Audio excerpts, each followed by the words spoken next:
So I'm going to assume you don't know how to make Digicore if you're watching this video. Or if you do, my presets in my bio on YouTube. You can check it out. I'll have presets there already if that's all you're looking for.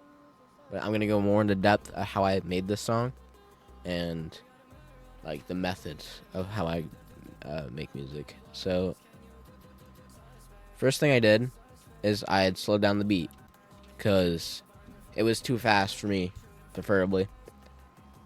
And I kind of like the faster sped up vocal sound anyway. A good tip is if you want your vocals to sound sped up, but you like how the beat sounds, just slow down the beat and record on that, and then pitch it back up so it's your vocals get pitched up and it's in key and everything.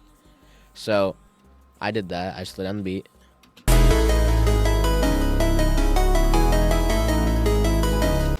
So that's good. And then it's not an essential. Most music you gotta layer. I layered here. All this is this same preset with stereo widener, I think it's called. I don't know where it is. Yeah, stereo wise. So I just added that, max it. So it basically all that does is make it sound different in the headphones, and the volume is lower. So this is I go into how to do layering in this video too. So first, this is like what it sounds like. It sounds better sped up, but this is what it sounds like right now.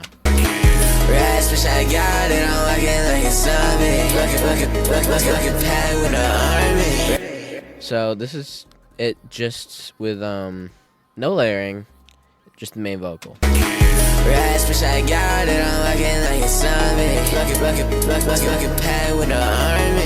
It sounds kind of dry. I mean, it sounds fine, but it just sounds dry. And this is just the ad-libs, or not the ad-libs, the layer. What you're gonna notice is you sing, or like I do, is kind of I don't know. I don't know how to explain it. You want to go a higher pitch and sound more like shaky in your voice when you do your layering.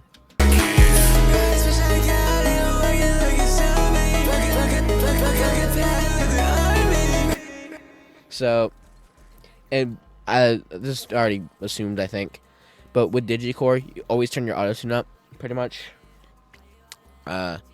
It's just kind of the signature sound. That's basically my layering process. Is I do record one track, and then another one like higher and more shaky in my voice. So, for these glitch effects, I don't know if most people do this, but I think ahead of where I'm gonna put them before I make my line and record. Cause, I mean, I don't sometimes. Like actually, I thought I had there too. I don't think I did that. Oh, here. I didn't think I had here. I just kind of did it, and it worked out. But normally, I think I have with my glitches on where I want to place them. So I record that accordingly. So I made a gap here for glitches.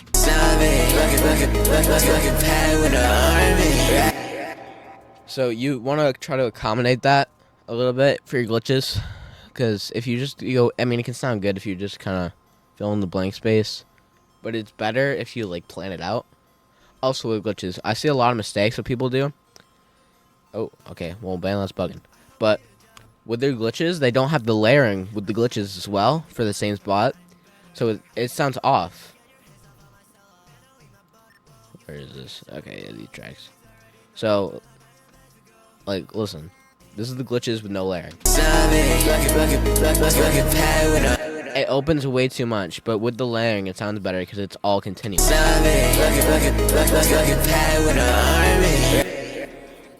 So that's how I do these glitches.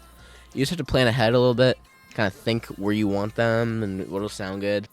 Okay, so I'm just gonna go over the preset and kind of what the preset does. So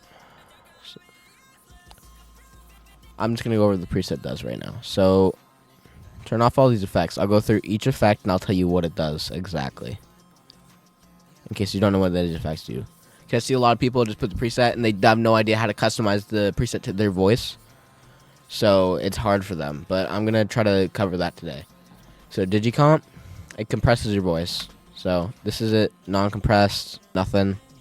It has auto-tune, but wish I got it, I'm walking like a zombie. It's kind of loud, right? So when you compress it, lowers the volume a bit. Wish I got it, I'm walking like a zombie. It kind of, what it does, pretty much, it levels it out better.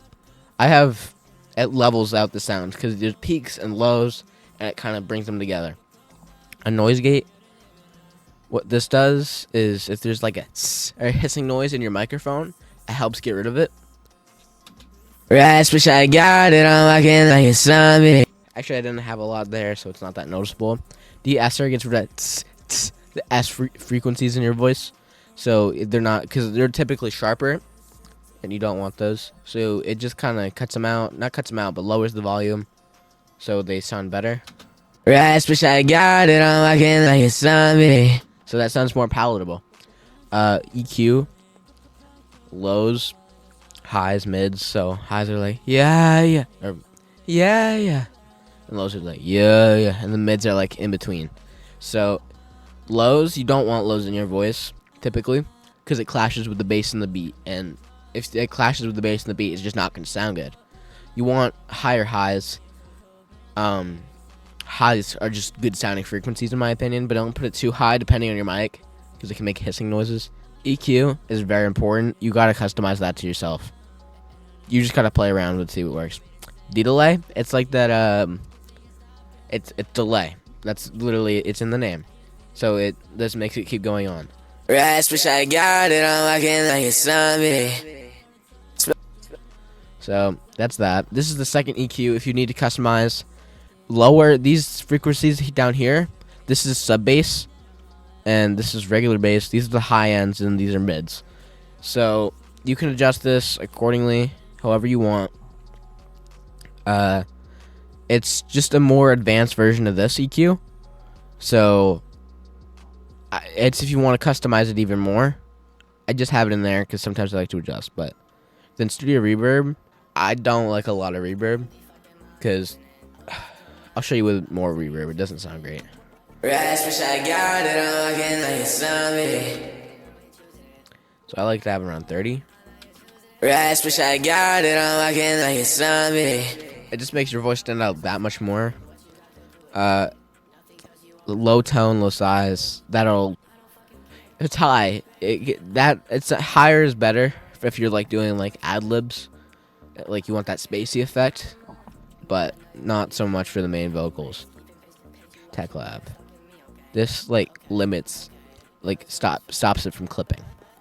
I basically explained everything in this preset, and this is the exact same preset, but with stereo wise, which is, hold on, I'll show you what stereo wise does. It is a completely different part of your headphone.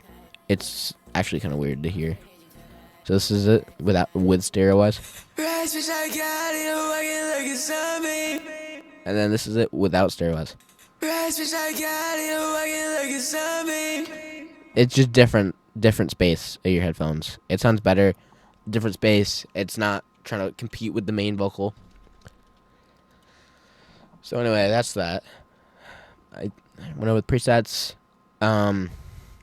Make sure your BPM is right, your key as well. You don't want your auto-tune to be messed up. That's pretty much it. Hope you liked the video. Like, subscribe, all that. Have a good one. Bye.